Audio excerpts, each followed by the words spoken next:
Hello and welcome to Learning Music with Pat.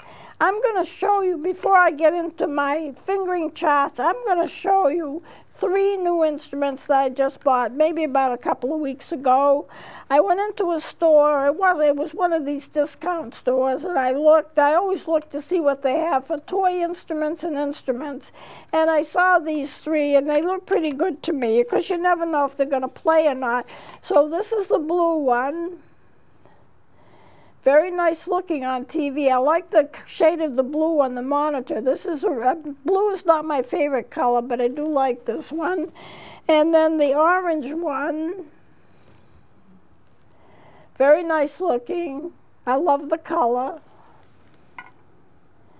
And then the yellow one of my favorite colors. Now, I do buy these inexpensive instruments partly because I want to see if they work.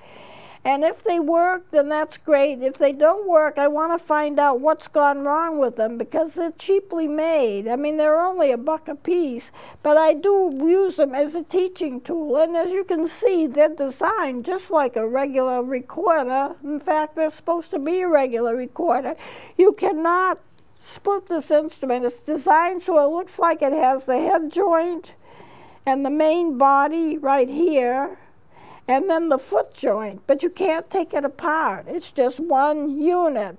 How does it play? Well, these don't play very well, as it turns out, but I'm going to play each one of them just so you can see, and then I'm going to show you some things that I think have gone wrong with that. Very careless in their design, very careless in how they put it together. So let me try this yellow one first.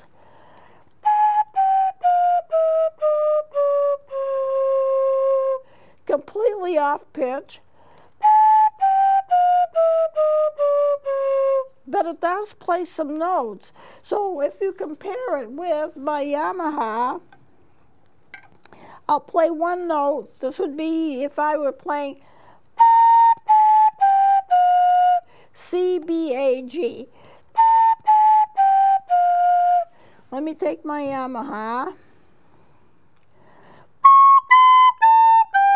See the difference? This is perfect pitch, powerful instrument, very good instrument. These things are just not very good, but what could possibly have gone wrong? You know, a recorder's not complicated. I've gone into you within the last few weeks. I've talked to you about the construction. I've shown you the labium. I've shown you what's underneath here, and it's just not terribly complex. So what could go wrong? Well, the position of the notes, the tone holes, may not be exactly right. And so therefore, if it doesn't start on the right note, if a C is not a C, then everything else below it is going to be off. Anytime you have an instrument and there's one key that's off for some reason, it's likely that every note below it is going to be off as well, even in any instrument, no matter how expensive. Take a look. I don't know if you can see this very well, but take a look at the mouthpiece. This would be where the block would be. If we can get a close-up of that, that would be good. Okay, he's going to set it up so we can see. And I'm going to do the same with the other 2. Okay, there's a crack in it. If I can, right here, it doesn't seal. You can see this is supposedly the block. It's the same color as the rest of the instrument, but you can see there's like a little division, like a little split here. It's not sealed. It doesn't close. And then also, if you look at the mouthpiece this way, you can see if I can get it right here so you can see it. There's the crack right here. There's a crack right here where, I mean, it's not that it's broken. It's not broken. It's just not sealing because they didn't fit it together right. Well, that's going to throw it off right there.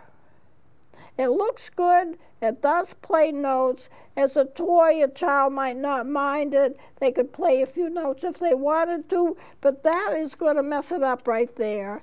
And then I don't see anything bad about the rest of the design. And of course, of these instruments, they don't pay any attention to whether it's Baroque or German or whatever. They just put the hole in the back. You know, for a recorder, the labium seems pretty normal, but it starts off with an inferior design because nothing was put together right. You would think that a music company, and the other thing is, look at the bore down here if you can. It's enough for me to stick my finger in it, my index finger. Most of the time, those holes are a lot smaller, so it's just not designed very well, but it was sold pretty much as a toy, except that it does play some notes. Now, these have no name on them in terms of the company they came from. They're basically an exaggerated little toy, but let's try the others and see. Here's the orange one. We're going to look again at this. A little crack, a little tiny crack on that side. I can see it, but I don't know how well you can see it on TV. In fact, there's a little one on the other side, not as extreme, but it's not sealed right. If you look at the side of this instrument, it's like it's double color. There's a yellow streak. And you see this little thing up here? I think they were supposed to color it a different color, and it started to get colored that way. I mean, that's in it. It's in it. I can't take it off. It's not a smudge. And all the way down, you've got this little yellow streak. Just very, very poorly put together. And I'm going to play it. It's going to sound pretty much like the other one.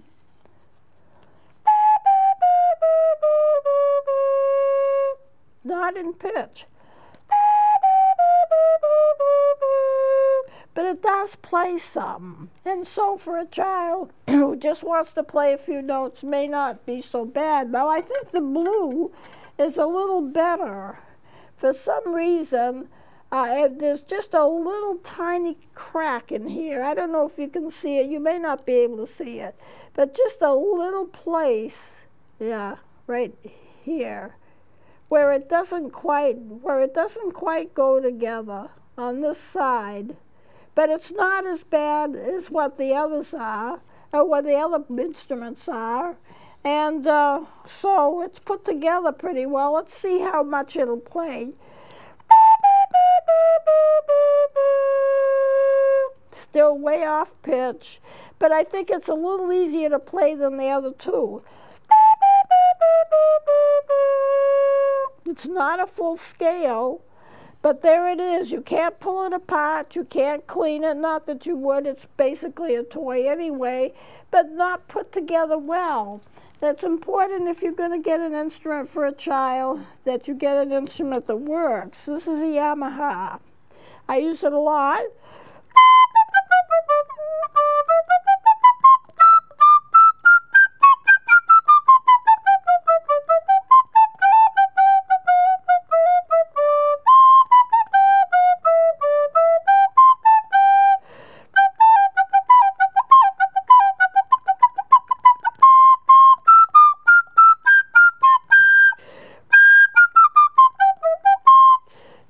Nice clear tones. It's very, very energetic. It does a great job. It's in perfect pitch, and it's a Yamaha. So I'm not a salesman for Yamaha. I'm not telling you to go out and buy one, but I can tell you the Yamaha has never failed me. I've had students with Yamaha flutes and Yamaha saxophones and other instruments. They make a lot of instruments, and every single one I have, and I say the same for the Casio, every single one I've had has been in perfect pitch and has never failed. So if you're going to pick up an instrument for a child for a lesson, why not go to a music store if you can find one, or just get one that's a good quality. Okay, now I want to go through the music charts with you, because when I say music charts, I'm talking about fingering charts.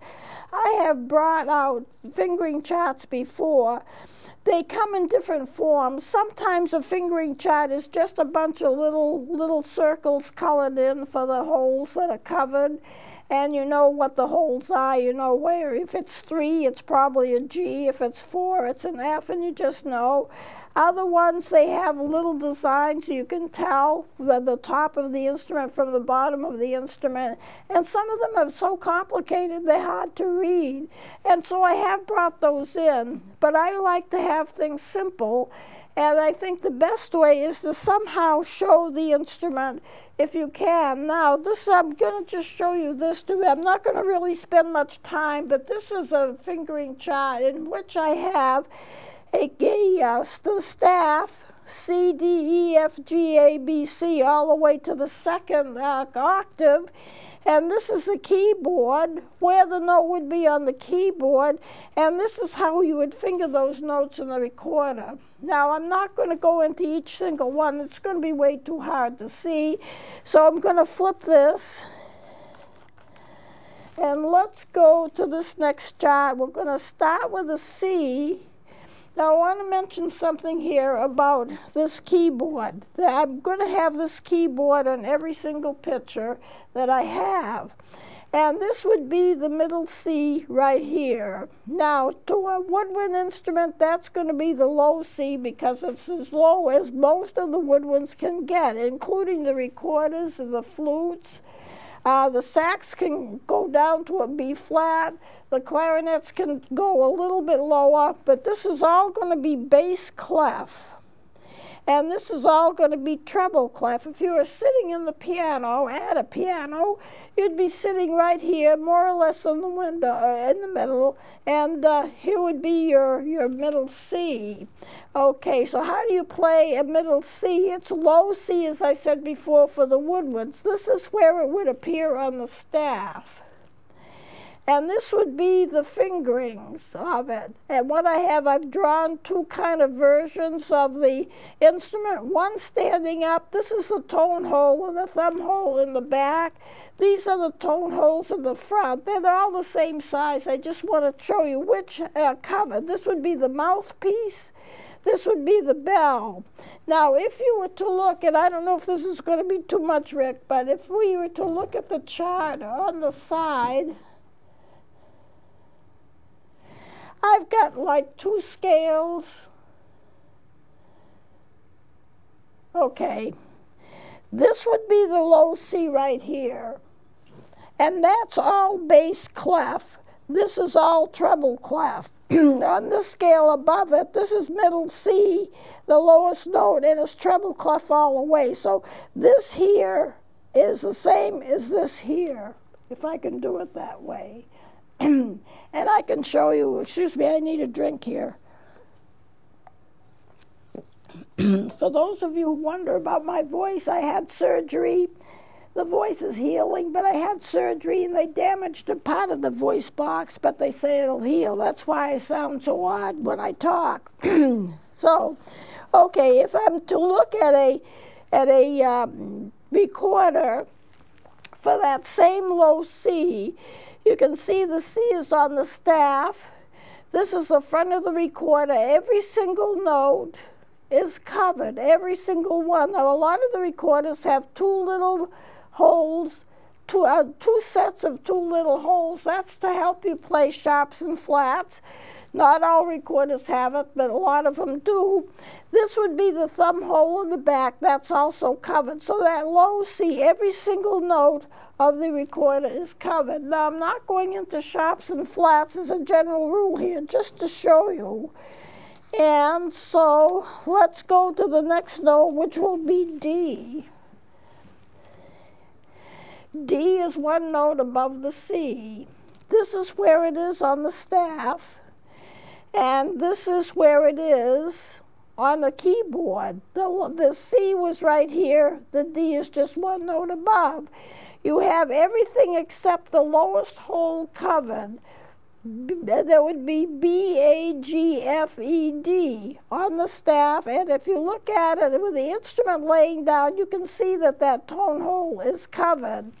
And if I were to look on the other side, and I don't know, maybe I shouldn't bother with it. I'll just skip it because you're going to have to run in and out all the time. You don't need to do that. Huh? I'll just get both shots in the same shot. Oh, that's great. See, he's a genius. Without him, I couldn't do this. If you look at the scale, this is the D right here. Remember, that's all the bass clef. This is all the treble clef. This is the D. That middle C was right here, but I'm not focusing on it. And in this, that D is right here, because we're doing just the 2 octaves that the recorder can get. So that's the D, and you play B, A, G, F, E, D. So every note is covered, including the tone hole, except for the last one. The last one you leave vacant, that pushes you 1 note up.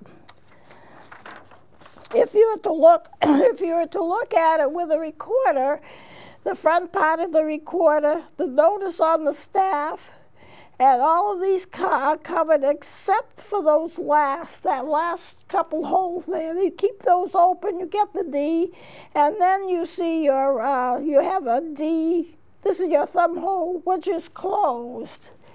Okay, I gotta kind of watch my time. I may not be able to finish all of this.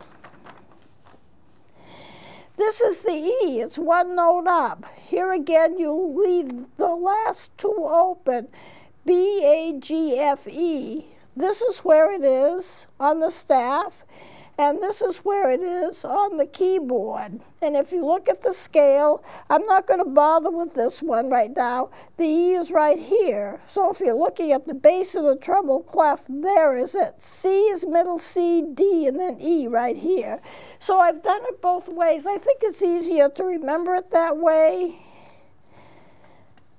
Let's see. And if you look at the recorder, then the E, there are 2 notes here, left blank.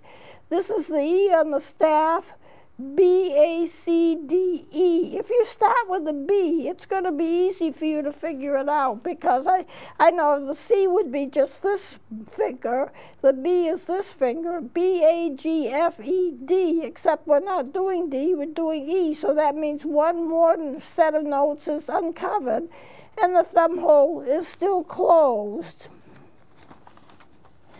Now the F, the way that you do an F depends upon what kind of an instrument they have. Do you have a German instrument? Do you have a Baroque instrument? And the German instrument is B, A, G, F. There's only 4, and your thumb hole is closed. And the German, the Baroque right here, I did it in a different color, B, A, G, F, and then you skip one and add 1 other note, and that's going to get your F for the Baroque. And if you put it on the bottom, then B, A, G, F, and then that should be closed. This is the F as it is here on the keyboard. This is the F on the staff. So, middle C, C, D, E, and F right here. And if you're looking at the whole staff, it's going to be right here. C, middle C, D, E, F, and this is all bass. So I just want you to see the scope of it. If you're looking at the recorder, and this is interesting, if it's a German recorder, 1, 2, 3, 4, B, A, G, F, that's it. This is where it is on the staff. If it's a Baroque, then you skip that 1 note and put another finger down, B, A, G, F with these 2 down. This is open and this is open, and of course the thumb hole is still closed. Let me look at my time. Oh, I have a little time left. Not much. Let's see, for the next one. For the G, you only have 3 down. B, A, G, the thumb hole is closed. Here it is on the staff, and you can see with the instrument laying down B, A, G, and the thumb hole, which is opposite the B, is closed. And on the staff, it's going to be right here, right here. So you have C, D, E, F, G. You pick up one finger and it just bounces you up one more note. On the G, on the regular recorder, just B-A-G with the thumb hole covered. That's all it is. And it gets pretty simple when you get to the A. I'm going to see if I can get to the A, B, and C, and then let it go at that.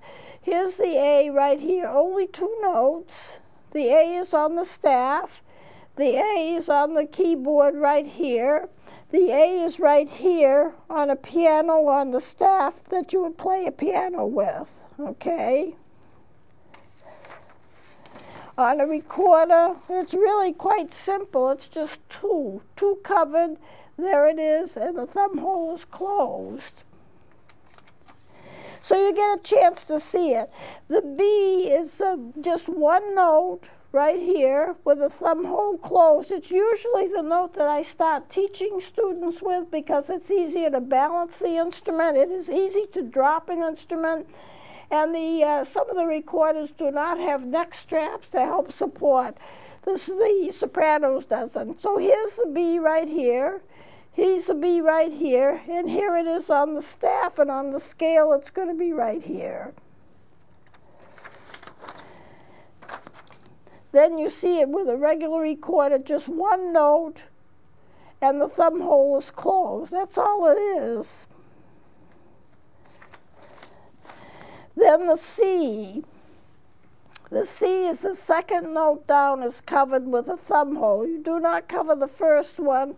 You just cover the second one. Here it is on the staff, and here it is on the music, on the piano with a keyboard.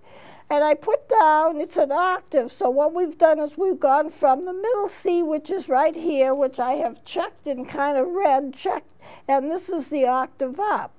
This is where it is on the staff, and this is where it is on your instrument, and it's right here. Now we've got a full octave, C, D, E, F, G, A, B, C, and because of time restraints, I think I'll probably close it here and maybe complete this next time that we get together. So at any rate, it's not, recorders are simple to play, but they're still kind of tricky. They do have some tricky fingerings, and you have to know what you're doing in order to get a good sound. I have people all the time asking me, what's the easiest instrument to play? And I always give them the same answer. It depends upon how well you want to play it. Because every instrument has a challenge to it. And when you get the challenges and you learn how to do it, any instrument can be beautiful. But you have to want to know how to do it right.